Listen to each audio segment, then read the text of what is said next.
Are you ready? Brother Muhammad? طيب بسم الله الرحمن الرحيم الحمد لله والصلاة والسلام على رسول الله وعلى آله وصحبه ومن والاه واتبع هداه إلى يوم الدين وبعد. Let's start inshallah with the prohibition of the tongue. And we stopped last time with the line that the Sheikh ended the part about the prohibition of the tongue itself. And he said قال والذكر أفضل من التصدق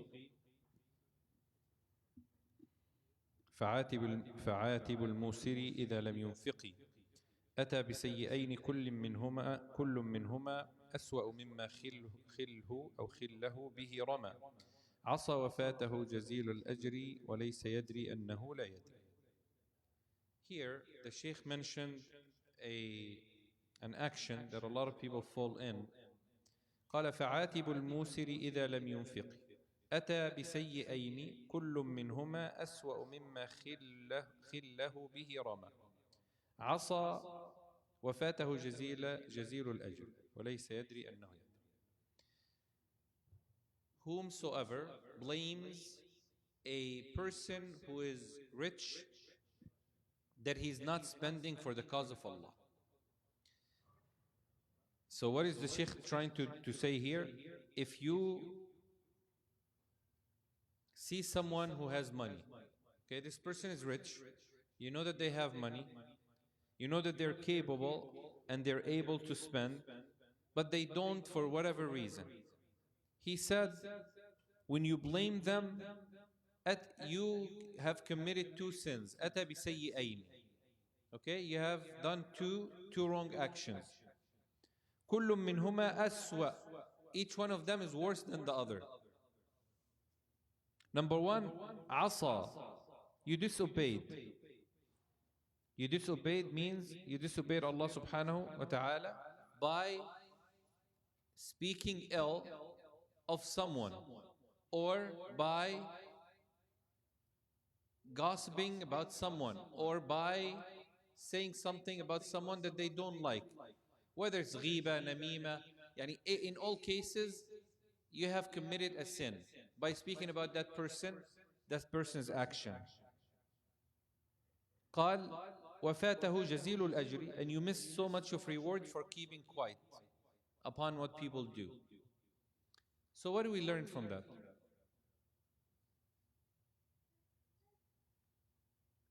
We are not supposed to judge people for their actions. We are supposed to convey and advise people to do the right thing.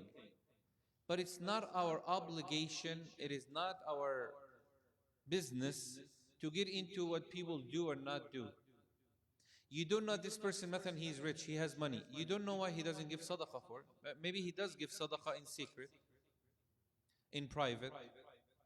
Maybe he does other actions that are more beneficial than the sadaqah that he would give. Maybe he only gives his zakah money, which is enough because he's not obligated to give sadaqah. So you really don't know. And this is a problem with people judging others.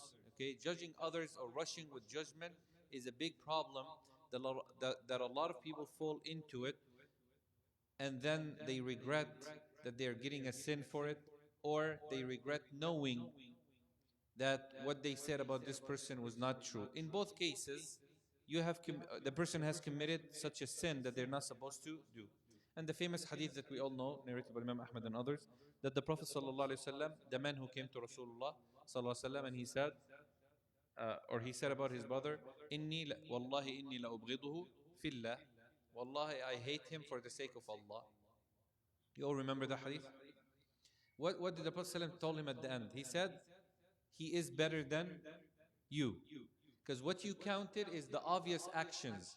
Where he said, Ya Rasulullah, he only prays the salah that everybody does. Ya Rasulullah, he only fasts the Ramadan that everybody does. Ya Rasulullah, he only gives sadaqah, the zakah of the money. That's all he saw. He's judging him based on the actions that he have seen, but not based on the reward of those actions. That could be so great that he is better than you. At least he's not speaking about others' matters. So he said, if you see someone, فَعَاتِبُ الْمُوسِرِ إِذَا لَمْ يُنْفِقِ, if you see someone who has money and he's not giving sadaqah, okay, or he's not spending, don't put yourself into losing a reward yourself by, he said, you're missing the reward of being silent. Because you could advise the person, but you have no obligation to judge that person in whatever actions that he do. Here, there's something very important. It is not, see, a lot of people, they count actions by the quantity of actions. It's how much you're doing. And Allah subhanahu wa ta'ala judges actions by the quality of actions. Yani, an action that you don't think will get you to Jannah, if you do it with ikhlas, it will get you the highest place in Jannah. And actions that you do it thinking you get so much of reward, but then it's a show off or whatever the case might be, you lose all the reward. فهي يعني الرجل أو المرأة الزانية أو الرجل الذي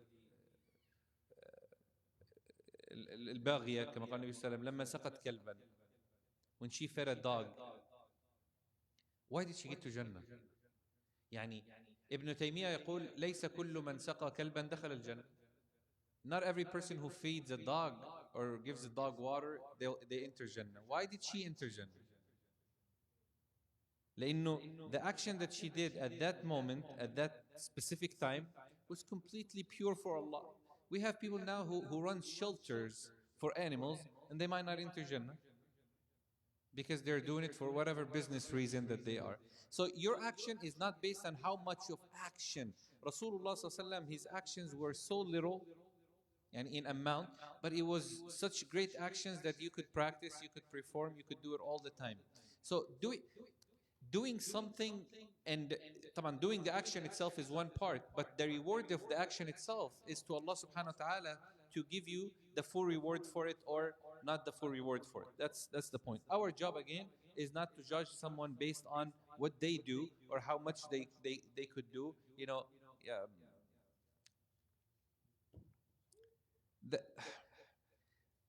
this leads us to another point. We should always have husn al-dhan, benefit of doubt. Husn al-dhan, I don't want to go into details of the definition of the scholars of it, but think of husn. What could someone tell me a easy definition of husn al-dhan? Easy definition that you think of. ما هو حسن الظن؟ Yeah, Ali. No, you're translating. Yeah, that's translation. That's good. But that's literal translation. What is حسن الظن?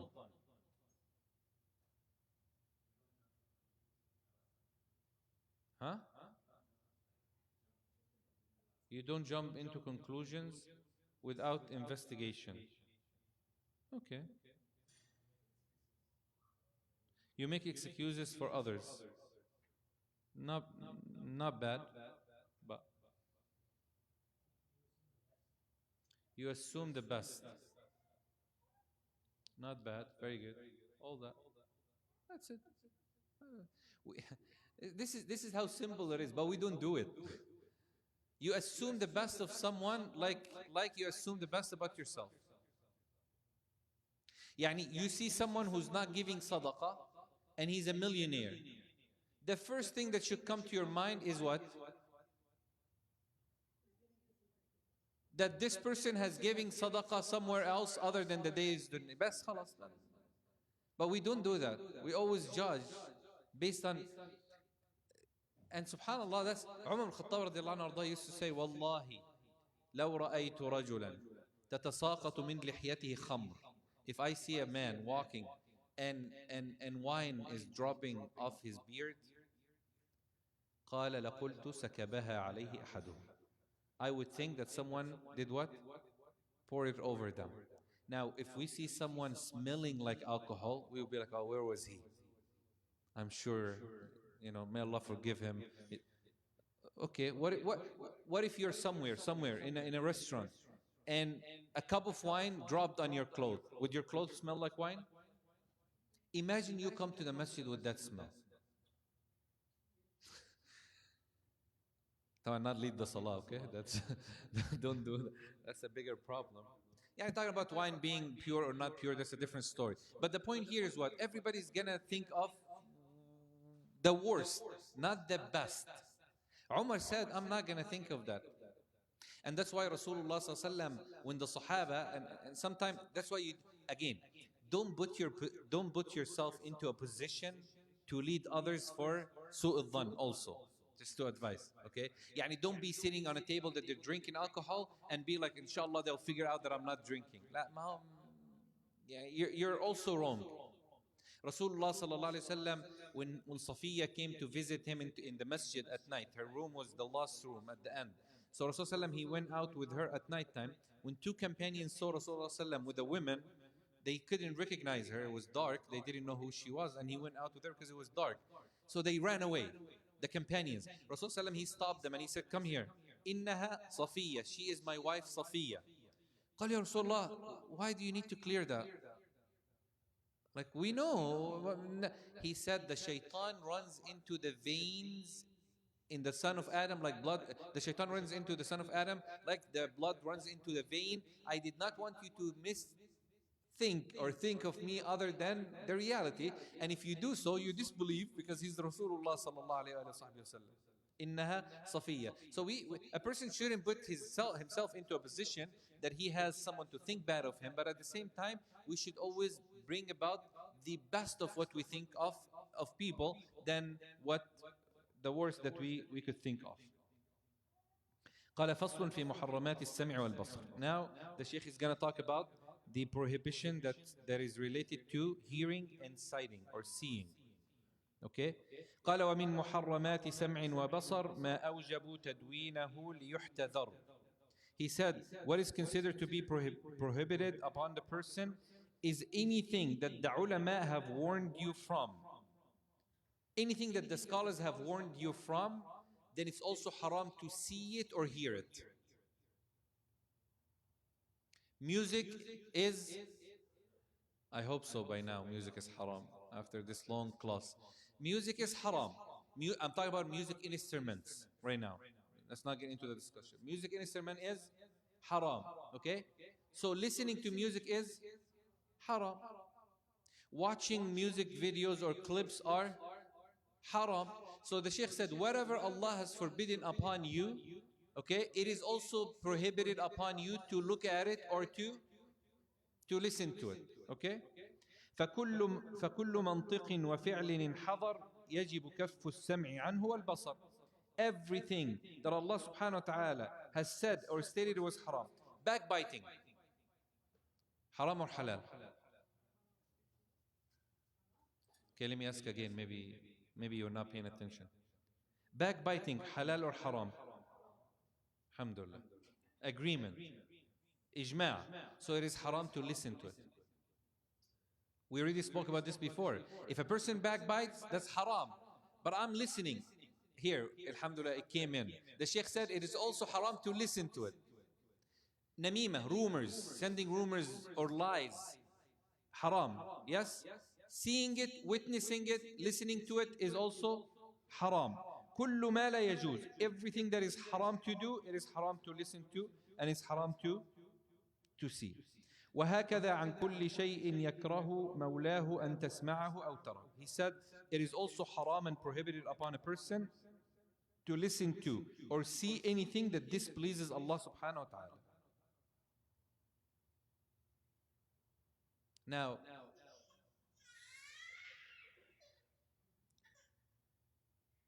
Bismillah, give me example.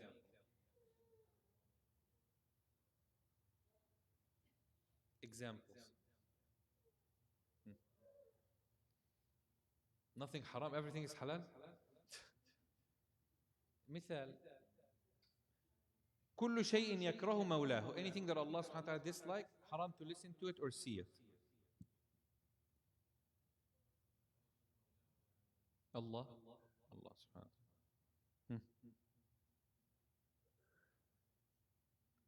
يقول النبي صلى الله عليه وسلم, the Prophet صلى الله عليه وسلم said, من استمع إلى حديث قوم. Whoever listens to a talk of a certain group, وهم له كارهون, and they dislike him to listen to.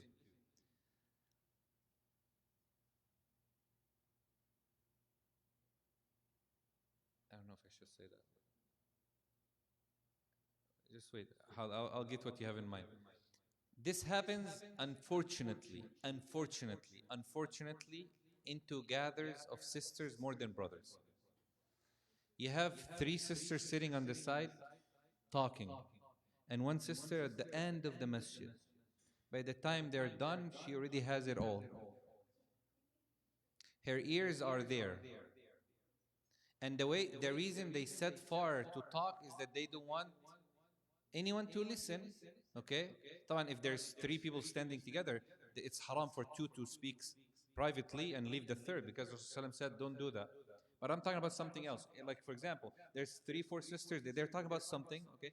And sometime they would tell the person, this is private. Like, there's something. By the time they're done, she already heard everything.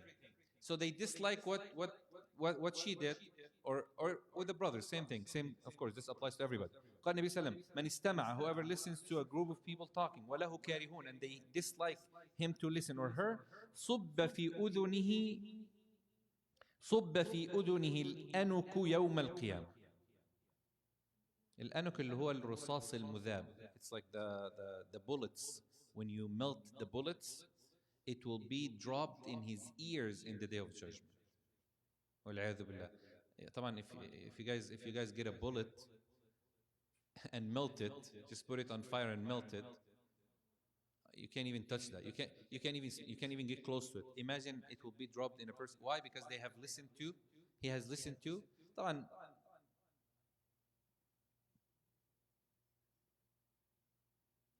this could apply to a lot of things now. Merging someone into the call without someone knowing. Speakers.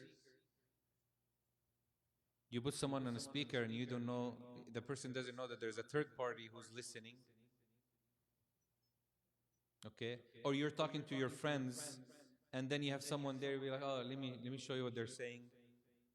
All of that is included into the same hadith. Yes, Ali, what's the haram? طيب. قال أو تراه, الأصل أن يقال أو تراه, يعني أن تراه, that you should see anything that you should see or that displeases Allah subhanahu wa ta'ala for you to see, then you shouldn't see it. قال تلذذ بالصوت مما لا تحل له والإصغاء للمخوفة حضل. He said it is haram for a person to listen to, okay, any kind of fitna or haram that he would listen to. The temptations here is talking about either individual or listening to a conversation that will move the temptation of a person. وهكذا النظر للجبير بعين راضي حاله النكير كنظر تعظيما أو إزراء للأغنياء أو بني غبراء. It is also haram to look at someone, okay? To look at someone, and the reason that you honor that person or you look at him with honor is because he's rich or he carries a status.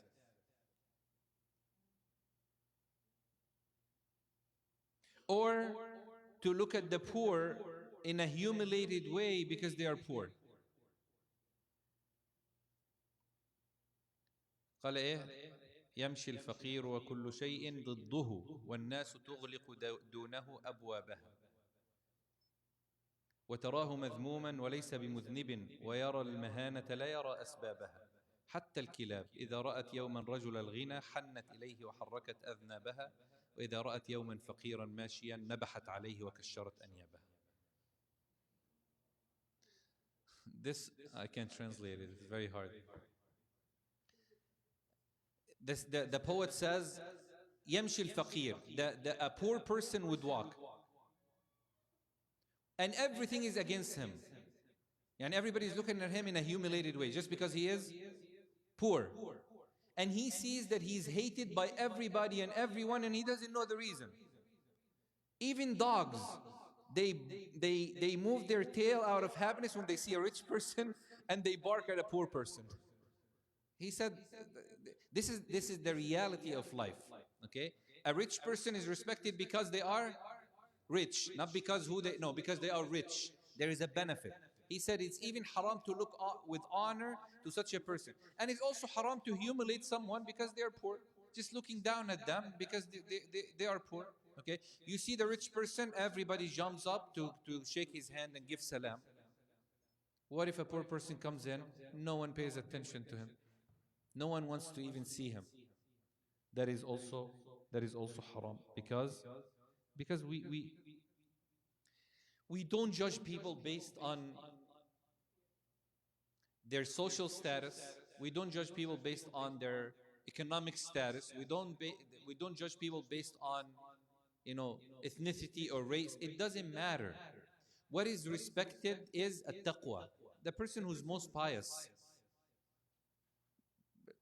Allah subhanahu wa ta'ala told Rasulullah sallallahu alayhi wa sallam, قال واصبر نفسك مع الذين يدعون ربهم بالغداة والعشي يريدون وجهه ولا تعد عيناك عنهم تريد زينة الحياة الدنيا. This is Rasulullah sallallahu alayhi wa sallam. Allah is telling him what? He says, don't turn your eyes away from those poor people who came to ask you and learn from you, and they are Muslims, looking for the beauty of dunya into hope that those rich people would become Muslims. And Rasulullah didn't do it out of arrogance. Yani Rasulullah, when the poor Sahaba were sitting down, he turned away from them. Why? Because the rich kuffar of Mecca, they came to him. So Rasulullah gave them more attention. So Allah said, what about those ones? You don't turn away from him. Why? لماذا? Why? He wanted what? He wanted to guide their hearts. Sallallahu alayhi wa sallam. And Allah subhanahu wa ta'ala told him, don't do that.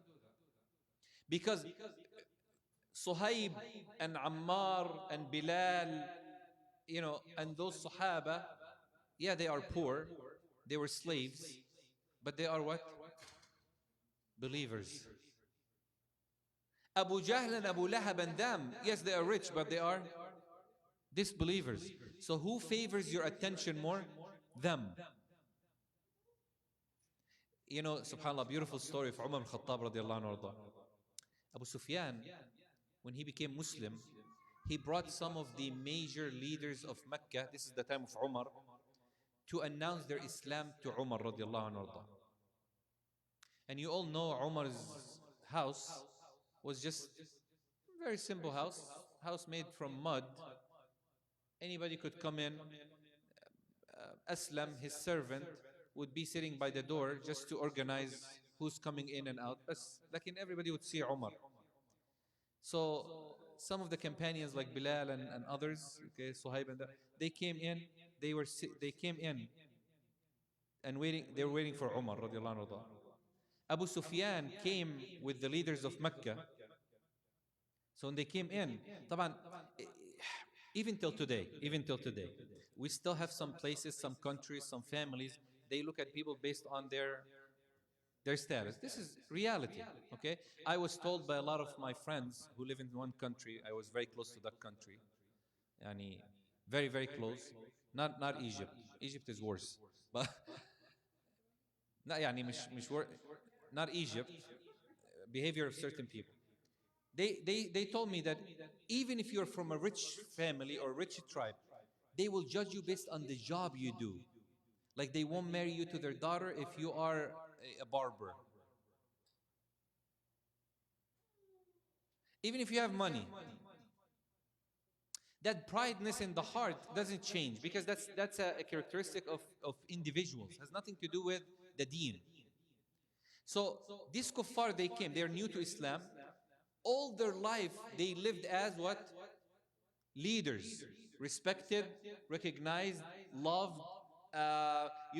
If they sit on a chair like this, everybody else has to sit on the ground. Not me and you guys. It just happened for the class. And there is no way that someone would even ride with them on the same. That's why Rasulullah was seen as a strange to them. How would he ride as being the Prophet of Allah, the best of creation, the man that Allah chose to favor in everything? And he has Zayd behind him, Like, what is this? They didn't, it couldn't click to them, their status. So when they came in, they sat on the side, they saw the Sahaba sitting on the side. Taban, there is no conversation right now. Bilal and them. That's to them. So Aslam said, wait till I ask Umar who should come in. That in itself triggered them. Some of them looked at Abu Sufyan and said, look, you humiliated us so much that he's asking who should go in first. Of course it's us. So Umar said to Aslam, let Bilal and his friends come in first. Boom, that broke their heart. There is no way. So when they came in, they said to Abu Sufyan, how much of humiliation do you want us to go through? What more do you want us to go through? Abu Sufyan said what? He said, Wallahi, they were called to Allah and you were called to Allah. Who accepted it first? Them. Wallahi, they were called to fight with the Prophet of Allah that you believe in today. Who fought with him and who fought against them? They fought with him, you fought against them. Wallahi, wherever Allah established a ruling, they said, Sami'na wa ata'na. We listen and we obeyed. You said, Ya Muhammad, you're a poet, and we reject what you say. So who should go in first? He said, listen to this part now. Abu Sufyan is a very wise man. You guys should not worry about them going into the house of Umar first. What should worry you the most now? Who's gonna get to Jannah first? He said you should do some actions that when you go to the Day of Judgment, they don't get to Jannah first. You're worried about who's going into the house of Umar. I'm worried about you in Jannah. They're gonna be called first too. So we should compete on that now. This is the part we should focus on. They know whoever goes into Umar's house, it doesn't matter who goes in first. He said, don't let them rush to Jannah before you, because you would lose in dunya and akhirah. فسبحانallah, yani. And that's why Rasulullah sallallahu alaihi wasallam said, the fuqara, the poor people. This is not a call for you to be poor, by the way. The poor people would enter Jannah 500 years before the rich. Nobody should say, Ya Allah, make me poor today. No. That's, if it happens, why? Let me give you an example. Let me give you an example for you think of that. How many of you travels more often? Airport, not by the car. Ahmed, have you ever been to New York? No, international. Yeah. When I got to New York the first time, the only time I understood this hadith was when I was in New York. After all these years, I was traveling to New York. How I usually travel is very, very light. Okay? So I had a bag on me. I was very young at that time. I had a backpack and a little suitcase that I actually sent it out. Khalas.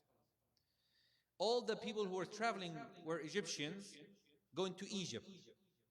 So you could imagine someone going to Egypt with his family, talking about 3-4 of his family members. I couldn't see the line because of the luggage. So you have 4 people in your family.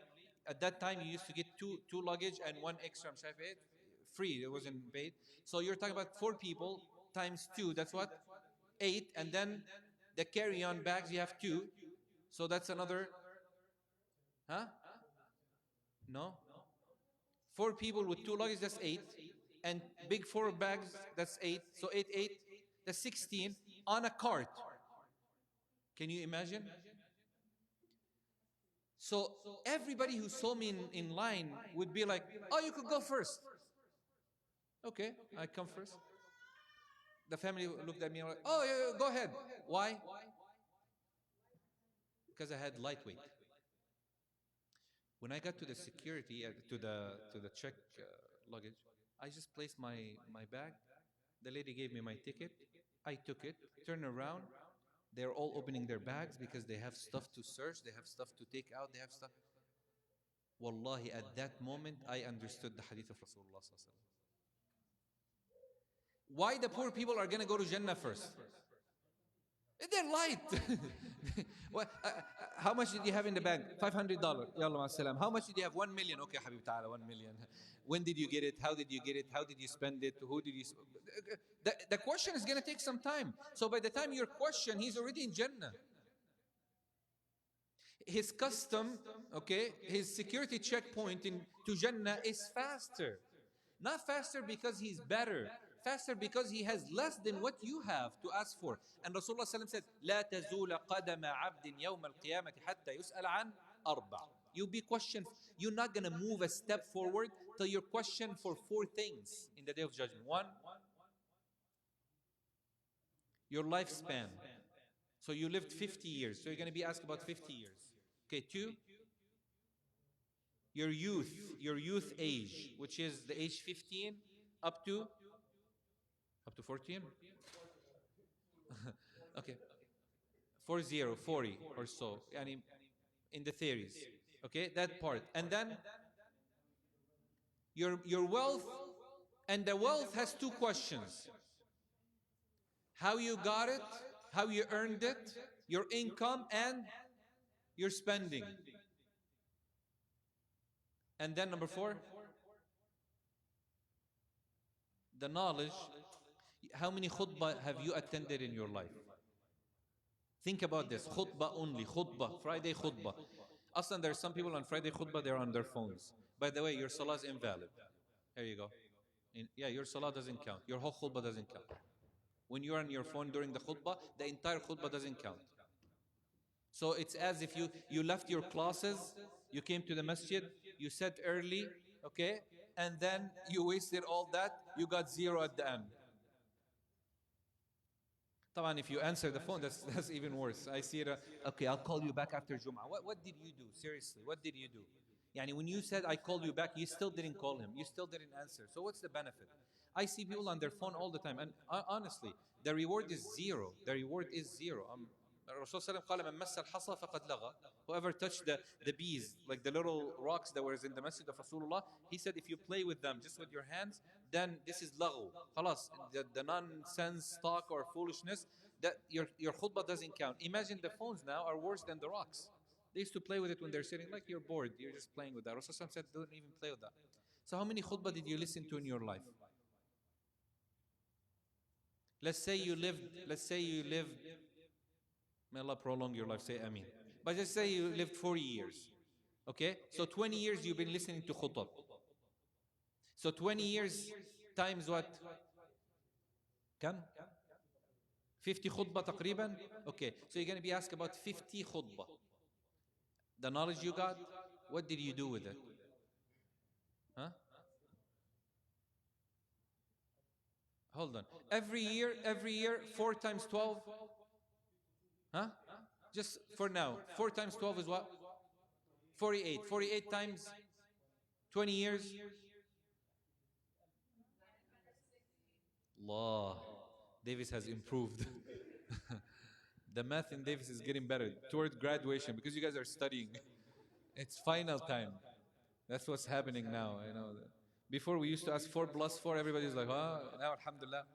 I told you before, studying does make a difference. Tawakkul doesn't mean you shouldn't study. You should study and rely on Allah.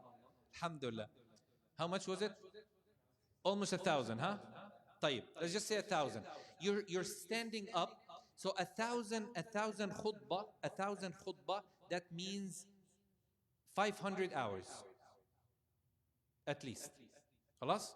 So 500 hours of knowledge that you benefited or you heard, how much did you apply from that? Now, just imagine through your life, not just the khutab. Khutab is like an example. 500 hours you'll be asked for in the day of judgment. So the point of question here is that you always return to Allah subhanahu wa ta'ala light. Can you imagine some of the Salaf used to say, Wallahi, I swear by Allah, inni, that I have prepared myself to answer all questions that I'll be asked for. Why did you do it? How did you do it? When did you do it? Any of you could say that today? Aslan, we don't remember what we did yesterday. They used to count their actions. The day, how much of good deeds, how much of sins, how much of this I have, compiled against myself, how much have I gained, how much have I spent, how much have I... This is the حاسبوا أنفسكم قبل أن تحاسبوا. Umar said that, radiallahu anhu. He said, judge yourself before you're being judged. وزنوا أعمالكم قبل أن توزن عليكم. And scale your actions before they are scaled either for you or against you. It's gonna be scaled. So should you do it yourself? Better. Scale your own actions. The day that you don't add good actions to yourself is the day that you have lost. The day that you don't benefit something new is the day you have lost. The day that you don't get good reward, the day you have lost. Imagine that day you also miss reward or lose reward or commit a sin or add onto yourself sins. Be very careful of anything that displeases Allah subhanahu wa ta'ala. The pleasure of Allah subhanahu wa ta'ala should be priority. This is your number one. You live your life to please Allah, not anybody else. You truly live your life. In every action, the simplest way, the easiest way is to say, would Allah be happy with me if I do this? Like work. This is what we do at work. We always think this way. My boss, would he be happy if I do this or not? Allah subhanahu wa ta'ala deserves that more than anybody else. Whenever you want to commit an action, just ask yourself, would it please Allah or displease Allah? Would Allah see it and be happy with it, or would it be counted against me in the day of judgment? نسأل الله سبحانه وتعالى أن يعافنا وإياكم من كل مكروه.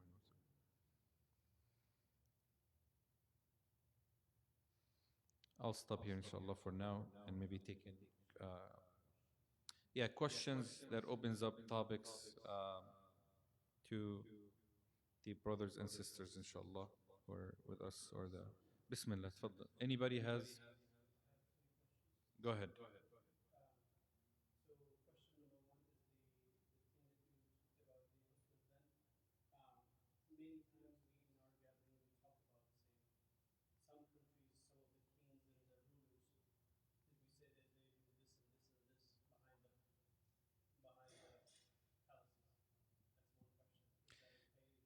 Behind their palaces?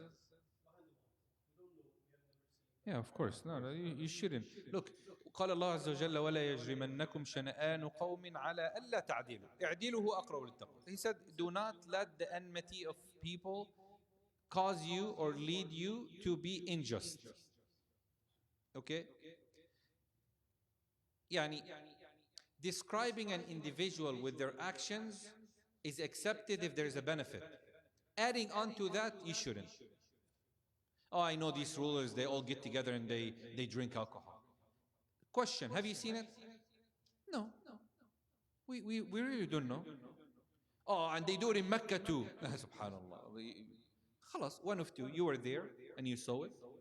Okay? Or the revelation came down to tell you. So which one? None. So why would you say that? La. Hatta even the rulers. There's adding on, even the description when the ulama says that it's permissible for a person to backbite in certain cases. Do you guys remember them or no? Yeah? Mu'arrifin wa mu'allif. Okay, one of them is to acknowledge someone or say, describe someone. Okay? This person has a problem with his knee. When they walk, they limp. You could say what? This person has a problem with their knee. You know the brother so-and-so, yeah, who's this? I can't remember him. Is the brother who walks this way. That's it. If you start imitating him, that's backbiting. That's haram. So even to, yes, because here, you say, oh, you know, the bald brother. The guy who has no hair, man, when you shoot the bright head, you add on. This is a story you make now. Okay? That's haram. So what's enough is enough. So, and also speaking about rulers, what is the benefit? To be honest, most of the gathering, nothing. Unless you guys are scholars discussing, is this a Muslim ruler or not? Should we go? That's if there's a benefit of it, okay, I understand. But if there's no benefit, then keep yourself away from it. Those rulers, those rulers are already doing enough.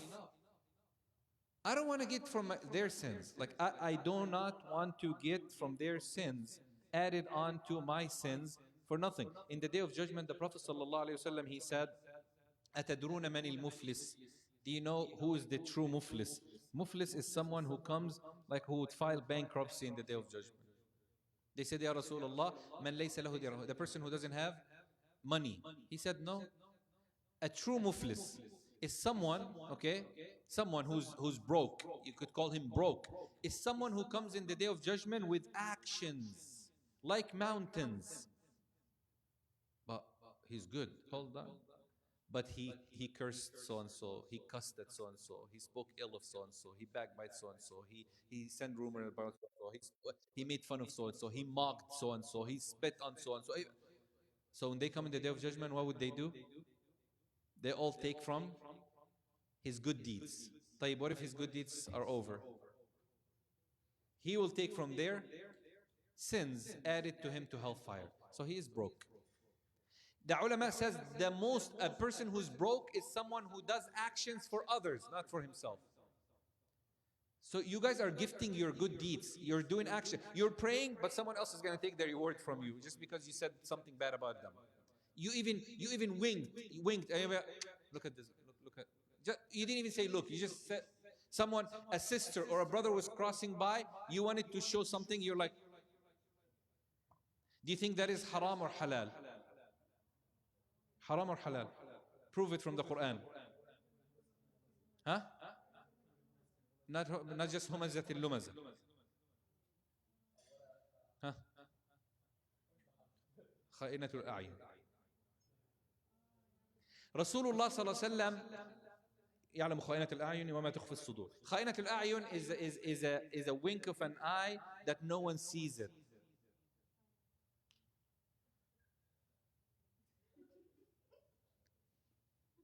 We're so worried about a flying mosquito and we want to free Palestine. Anyway, Rasulullah sallallahu alaihi wasallam, someone came to become Muslim, and Rasulullah sallallahu alaihi wasallam did not want to accept his pledge at first place. He kept turning away from him. So the person came, Rasulullah turned his face, and he didn't seem so happy. So Uthman ibn Affan brought the man to this side, so Rasulullah turned away. So the man was talking to him, Rasulullah did like, he kept till he accepted. So he said to the Sahaba, he said, when you saw me turning my face, none of you were smart enough to get him out? قال يا رسول الله, if you just blinked with your eye, like he showed us a sign. قال ما كان لنبي أن تكون له خائنة أعين.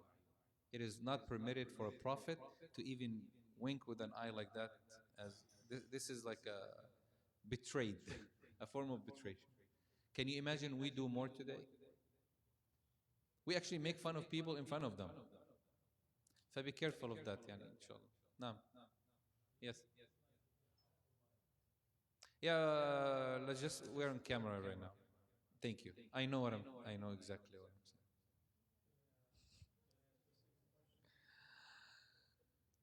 saying. They're trying to get me in trouble on camera. I know the hadith very well. Yes. He was harmful to Allah and His Prophet sallallahu alaihi wasallam, that to a point that Rasulullah sallallahu alaihi wasallam told the Sahaba, if you find him holding onto the robe of the Kaaba hatta before he becomes Muslim. That's one of the few people that Rasulullah ever said that about, to get rid of him, yeah. No. Because of how harmful he was to Allah and His Prophet sallallahu alaihi wasallam. Yes.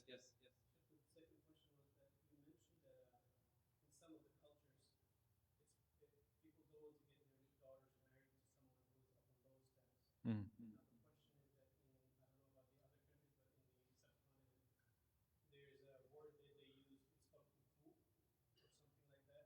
Kuf. Yeah.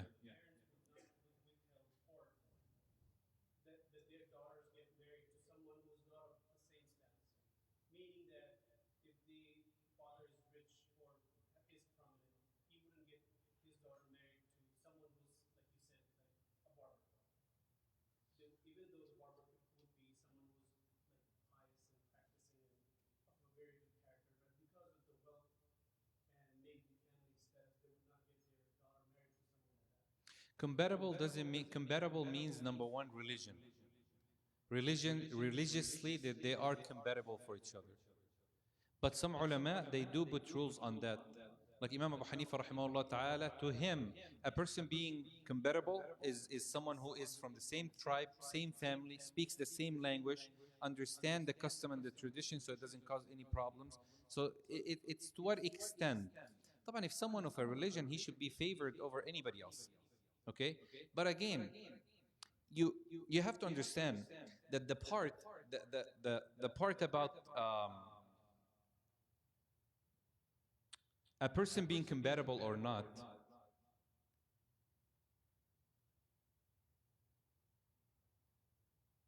there's a sister in Egypt. She was from a very rich family. She had everything that anyone could ask for. Okay? So her parents, for example, in her house where she lived, طبعا she lived in a house that is like a, mashallah, like a mansion, okay, like a big house. So she had people who clean up for her every week. She had people who cook for them, okay? She had people who drove her around as a drivers. So she lived a lifestyle that is very luxury. So she was, she became religious, mashallah. She started wearing niqab. She went to lectures of the mashayikh. So she got so convinced of, she loved the story of Ali and Fatima. So she favored someone who is very poor like Ali. She wanted to, of course, religion comes first. So he said to her, okay, if we get married, I can't even afford to buy a house. She said, why we need a house? An apartment is fine. He said, I have two bedroom apartment that I inherited from my parents, but the furniture is so bad. Like, she said, we don't even need a furniture, just a cover to sleep on and a blanket to cover ourselves. And khalas, that's our life. We're gonna live like Ali and Fatima. So they went to a sheikh. The sheikh said, why?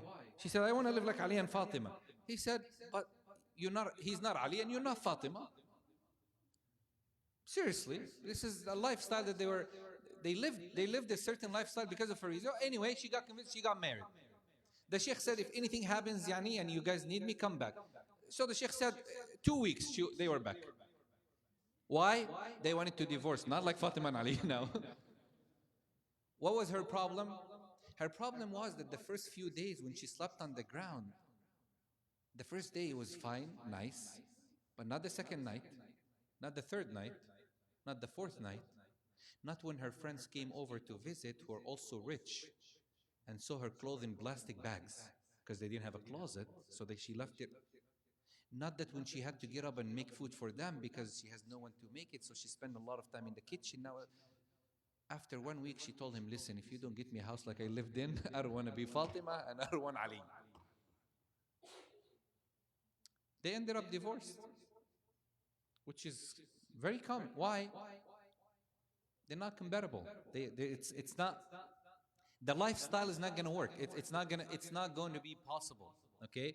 There is no middle ground. So that is considered in marriage. Yes, and Islam respects that, and Islam considers that.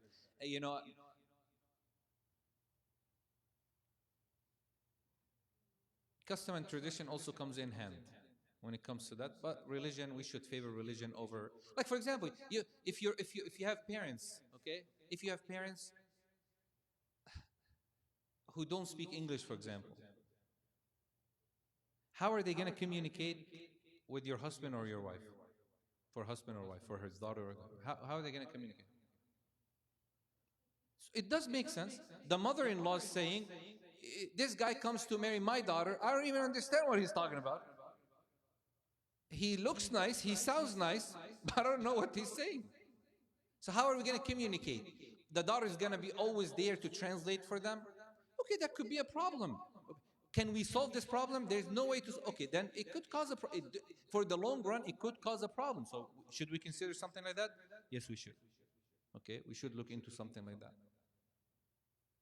We don't tell the mother-in-law who's 60 years old, go to classes now at night time to go in school to study English. No, we will tell him to learn Arabic, مثلا. or to learn the other way around, whatever the case is. But that is considered into marriage. So someone who's not compatible at all, not family status, not religion. Come on, religion is the first. Someone who does everything that is haram, but he's rich, and my family are rich. Should I marry them? No, no. It doesn't matter, because religion is the first factor that you should be looking for on both sides. Now, yes.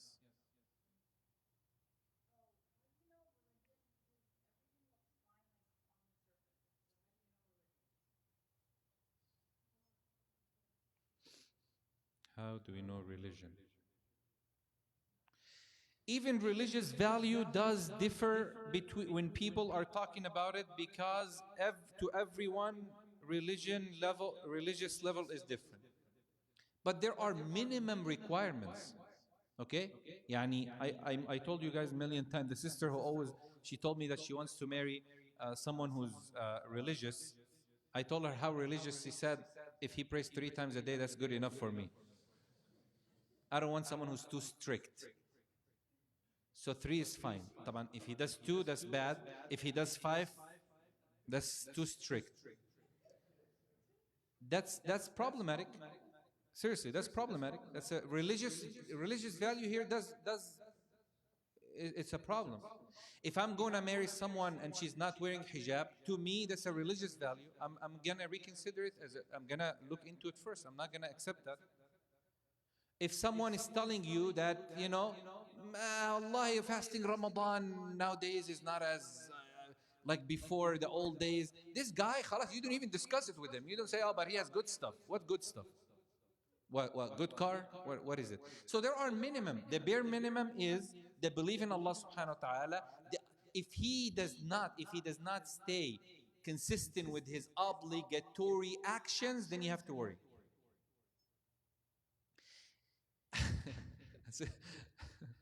A sister told me once, and her father was saying, ask her, she rejected somebody, she's too strict. I said, what's wrong with that? I asked her, what was the problem? She said, Sheikh, he doesn't do qiyamul layl. So I felt good. But then something told me to ask her, did you ask about the 5 prayers first? She said, no. I said, that's a problem. The brother was not doing the 5 prayers, so he had a problem with qiyamul layl for sure. So if you're asking, she's like, no, but if I cannot get someone who doesn't do the qiyamul layl. Her standard's too high. Okay? So for her, good for her. Alhamdulillah. But then the minimum is a problem. We don't go and tell him, Astaghfirullah, Rasulullah qala sharaful mu'min qiyamul layl. The honor of a Muslim is to do qiyamul layl. The brother doesn't even do the salah, the dhuhr, asr, maghrib. What qiyamul layl? Qiyamul layl. It's like telling him, you fast Ramadan? No, I don't even believe in Ramadan. How about Thursday and Monday? Why are we even discussing that? Like, why are we even asking him about Monday and Thursday? The guy doesn't even do Ramadan. So religious standards differ. Okay? It is not, she said, I want you to be, or he told her, he said, okay, I want you to be like Khadija. She said, by your name Muhammad sallallahu alaihi wasallam. So if you want someone like Khadija, you have to be, Rasulullah has to be your top example. So maybe take someone who's a little less than Khadija, because you're not really like, and so on, and then life will go on. But you cannot expect from the other side to be as religious and you're not yourself. And this happens to a lot of brothers and sisters now, when they start putting down questions. Do you do this? Do you do this? Do you do this? Do you do that? And they ask like a million questions. If we flip the page and we ask him those questions, it's going to be the same answer. No, no, no, no. So your religious values are the same then. So why are you asking for more? I understand someone who's asking, mashallah, he asked the sister, he said, do you memorize Bukhari and Muslim? So I said to him, do you memorize the 40 hadith of al-Nawawi? He said, no. I said, then why does she have to ask him? Why does she memorize the Bukhari and Muslim if you don't even know the 40 hadith of Imam al-Nawawi? Oh, sister, do you memorize the Quran? This is a must for me. How much do you know? Inshallah, I'm trying to learn. Then what's the point of asking her if she memorizes the Quran? She's trying to learn too. Same thing with her on the other side. Yani, don't put the expectation too high that you don't find what you're looking for, and you don't have what they are looking for, that we end up having what? Khalas, we feel like we don't match. In reality, we do match because we don't have anything. We both are on the same level. We both are on that level of learning Qul Huwallahu Ahad. Understand that part? Or just don't get married. If you don't know what marriage is, seriously, because you. Allah Mustaan. No. Any other question? No, I'm not saying don't get married like if you don't get married. Yeah.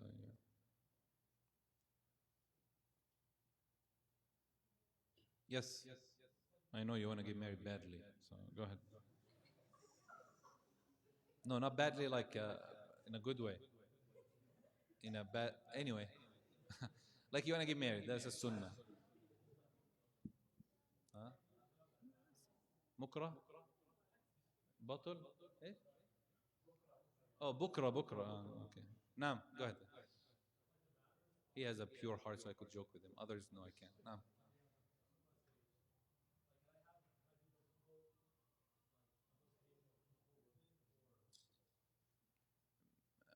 I, what was the what's the question?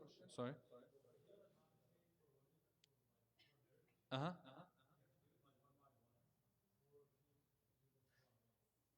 كيف يعني؟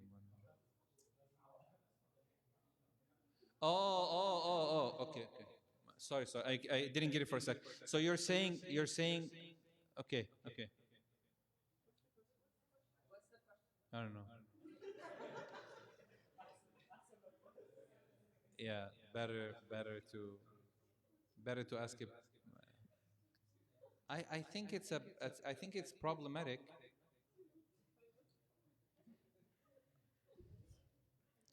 Can I for the purpose of marriage, let me rephrase the question. Can I for the purpose of marriage be introduced or talk to more than one sister at once to be able to choose which one?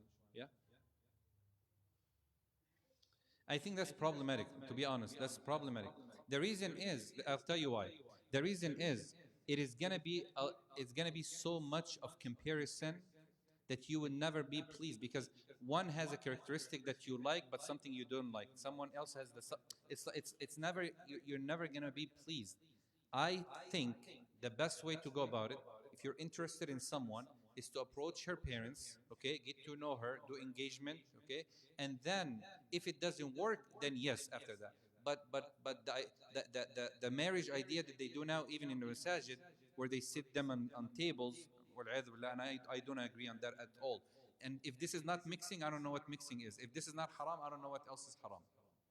They have they have like long tables here for brothers and sisters on the other side, and they talk for about 15-20 minutes, and then they switch. The brother goes to the other. Seriously, you don't know that? Huh? Speed dating. Here you go. Even the wording is subhanallah. And then they tell you why guys and girls don't get married, because they have dating. It's it's a desire in the heart of the fitna that people love to live in it more than to be serious. So this is what they do. And now, out of these marriage speed dating proposals, you might have 1 out of 100 who actually get married. Because everybody who's there, with all the respect, they're not there to get married. By the time Aslan they get to the fourth one, they already forgot what they spoke about with the first one. So they don't know if she was good or not. Oh, I think, which one was good, one or two? No, I think one was better than two. What is that? That's playing around. Okay? Even if you do it in the masajid, I believe this should stop in our masajid. No. What is better is that the brothers and the sisters, they submit like an application, for example, or a resume. Okay? And then someone is there to match it, and then when we feel there's a match, we bring them together with the family presence or someone there, and then let them talk and see what happens. But to sit like that, I don't think it's allowed, and I don't think it's we shouldn't do it as men. Yes.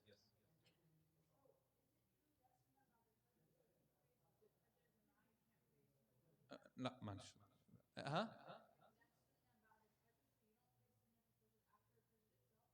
Yeah, you don't pray Sunnatul Fajr after Fajr if you pray it before Fajr. But if you don't pray it before Fajr, then you could make it up after Fajr before sunrise.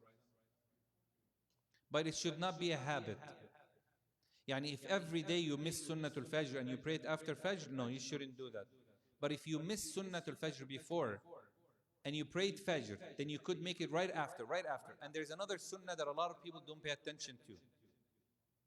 Anybody know it? When praying Sunnatul Fajr. Surah of what?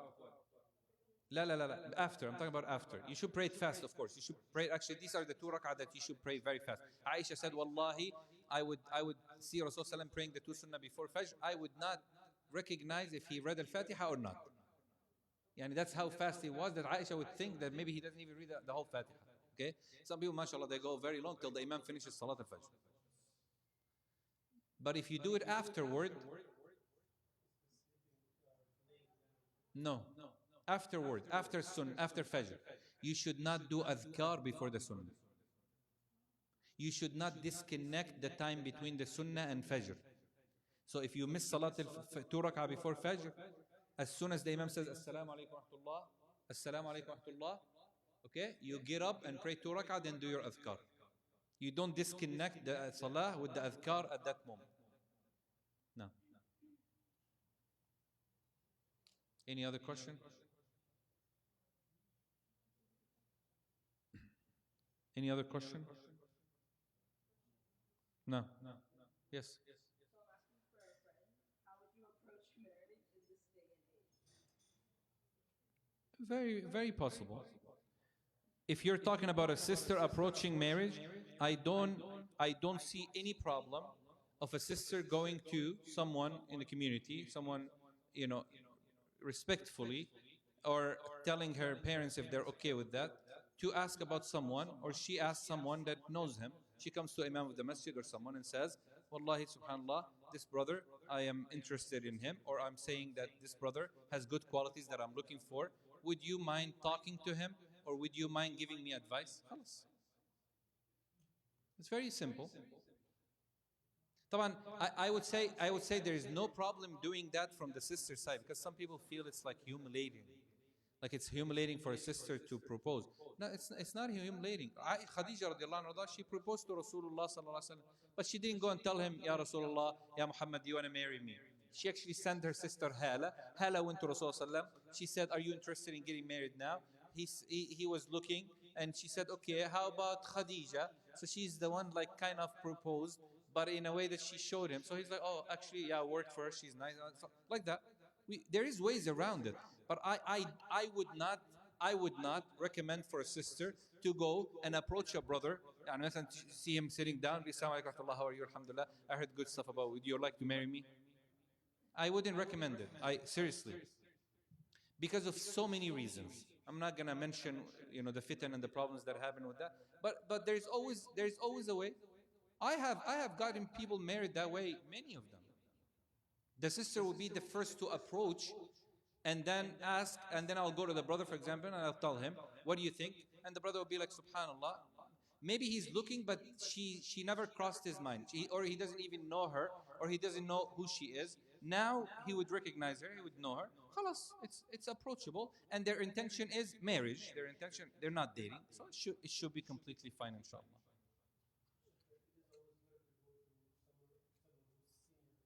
Oh yeah. I would say better.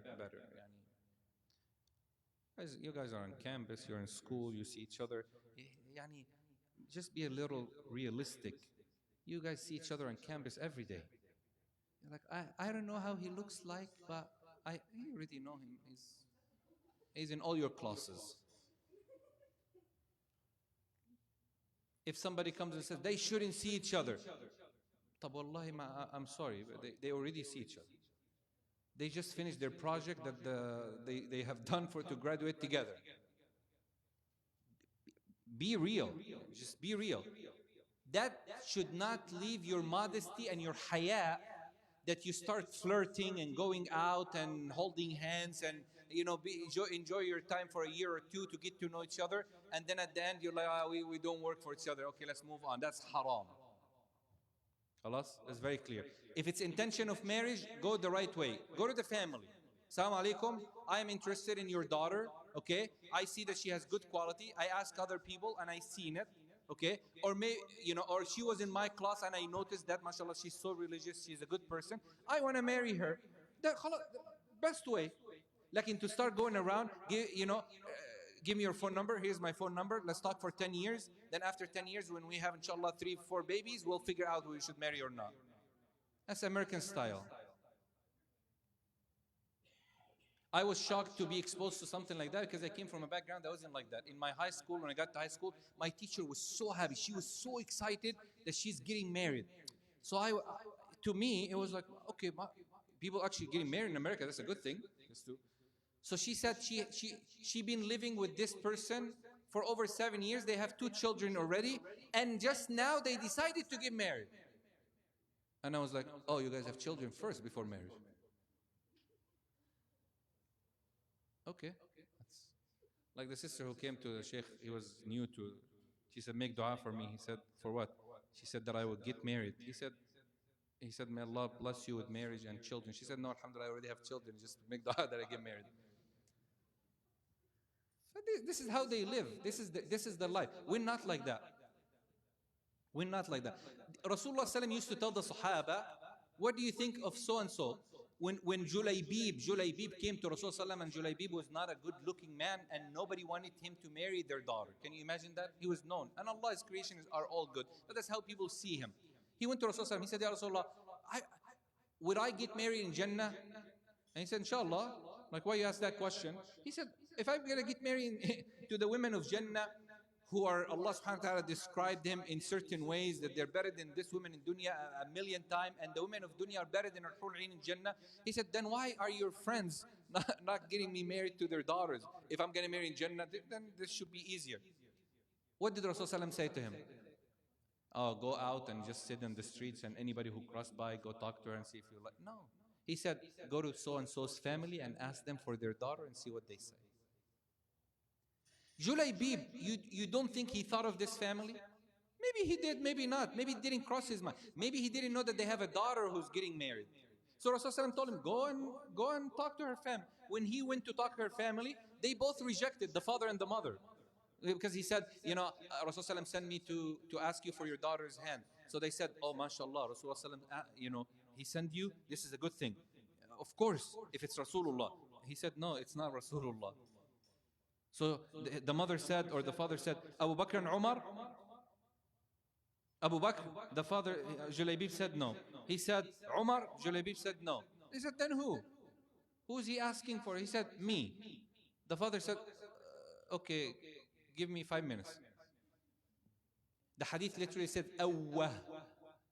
Awwah means what? Oh my God. He couldn't find anyone but you. Let me talk to the mother. So he went inside, he told his wife, okay?